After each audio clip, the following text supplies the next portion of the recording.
So this tape that we've made now, we're going on almost 5.5 hours worth of video of you, video testimony. And this will be in the Frankel archive for a long, long time. Yes. I didn't brag about my kids. That's all right. You don't need to brag about your kids. Well, the older three are okay. What would you say, looking back on your life, if you were to think of this video as being a what do they call it, an ethical will, right? Mm-hmm. What message would you like to pass on to your grandchildren, your great-grandchildren? What are the values? What are things that you think are most important? What are the messages you'd want to convey? Be a mensch. Be a mensch? What do you mean? I mean, behave in such a way that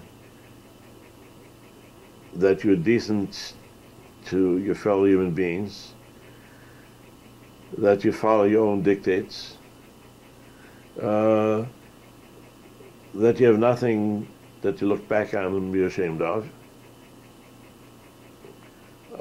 Obviously, that includes all aspects of Yiddishkeit.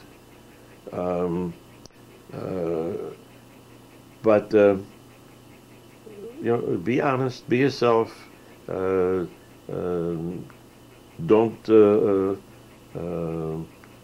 be afraid to stand up for what you believe in, but don't force others into your mold. I've always believed in live and let live. I don't really object to anybody else living differently from me. You want to be Orthodox, be Orthodox. You want to be conservative, be conservative. It's not my job to tell you how to live your life, but I don't want you to tell me how to live my life.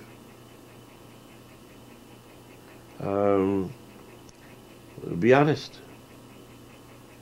Tell the truth. Mm-hmm. And looking back on your life, what would you say you're most proud of?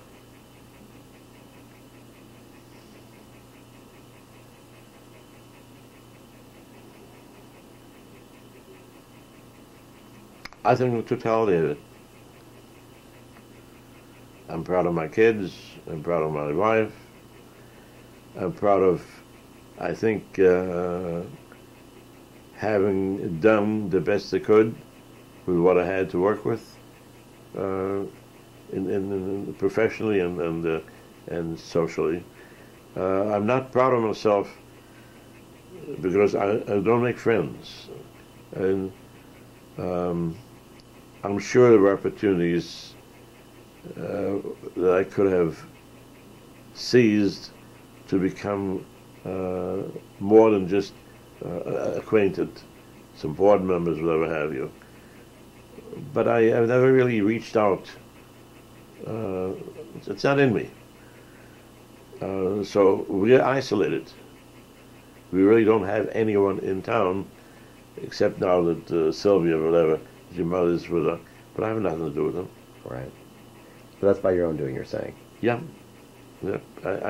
I can't fault anybody else. So that's a regret. It's a regret. There's a totally real correspondence. I've had letters when we get a newsletter from Yeshiva. This is the 50th anniversary of your class, and so forth. There's going to be a gathering. I haven't gone to those gatherings. Mm-hmm. Mostly because I couldn't afford to go to them. Or I wouldn't want to spend the money to go to them because there's really nothing there for me. But I've received notes or letters from people that I was close with when I was in school. I haven't bothered following them up. That's not their fault.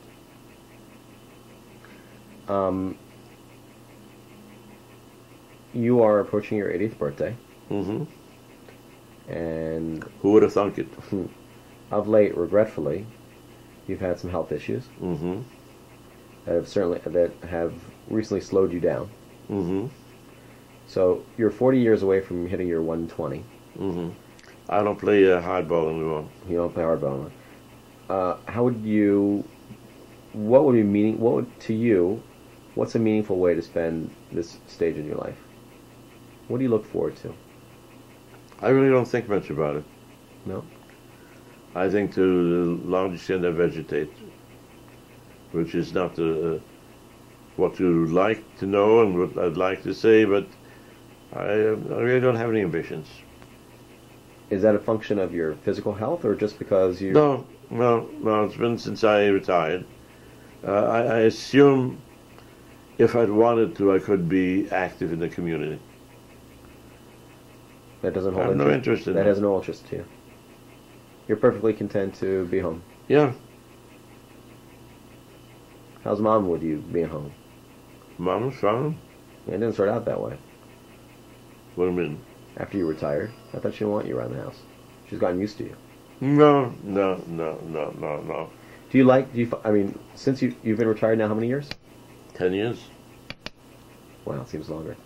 How do you think it's affected your life with Mom? Do you think you're closer as a result of your retirement? No, the same as always. Because you're certainly with each other a heck of a lot more than you were before. Well, I enjoyed in my first years of retirement when I did some volunteer work at the museum. Mm-hmm. And but that came to an end. I tried a number of times to get back to it, and they wouldn't give me any opening to do it. Specifically that museum?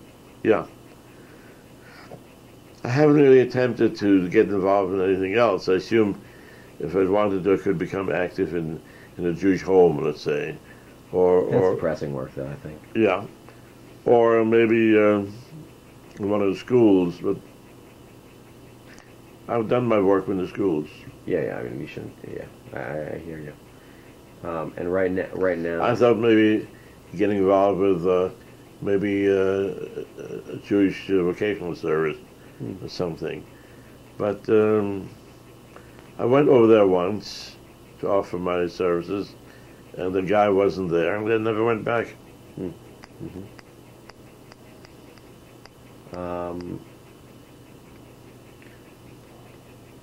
Parting thoughts? Sei ein Mensch. Be a mensch. We'll say goodbye to your grandkids? Love and kisses. Okay, Dad. We'll see what happens in 2 years when I come back to tape you some more. Well, by then I'll have... Okay, you just kissed goodbye. What was it you were saying? Every morning you say, Le'olam Yehi Adam V'Yeshamayim Seisa V'Gola V'Dova Emes V'Model Emes V'Dova Emes V'Vovo. Okay? Le'olam Yehi Adam. Forever be a mensch. Yehi Shamayim, God-fearing, Model Emes, and confess the truth with Dova Emes V'Vovo, and speak the truth in your heart. And that's the essence. You were saying earlier that when we turned off the camera, we were talking about the twists and turns that life makes. Mm-hmm.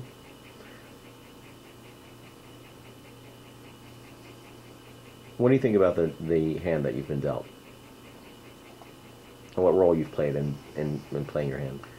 I have no complaints. I think the Rebbeinu Shalom has done well by me, probably much more than I deserved. And he's chosen for me things that I wouldn't have chosen for myself, and it worked out well for me. I didn't choose to go, it wasn't my first choice to go to Iyar, but I went to Iyar. It worked out well. I was resistant about going to Philadelphia. It worked out well. I certainly had no interest in going to Cincinnati. It's been very important to my life. So things you can't think for yourself, the Rebbeinu Shalom thinks for you. I have one last question for you. When your time comes and you meet Hashem, what's going to be the first question you're going to ask? How come you let me in? With that, that's the perfect ending.